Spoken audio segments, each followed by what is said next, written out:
Hi, today I'm for the LENOVO Tab M9 and I'll show you how to find and manage sound settings on this device.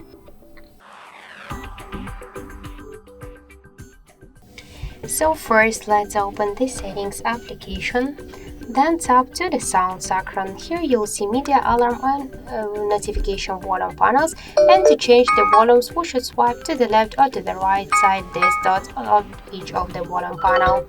We could activate and turn on the Don't Disturb mode to use the Dolby items. To activate and turn on the background sounds with the help of the switcher. In media section we could pin media player and to show media recommendations with the help of the switchers.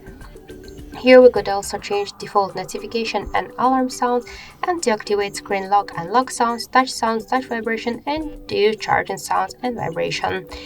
And with the help of the switchers we could turn them on or turn them off. So that's it. Thank you for watching, and if you like this video, leave thumbs up and subscribe our channel.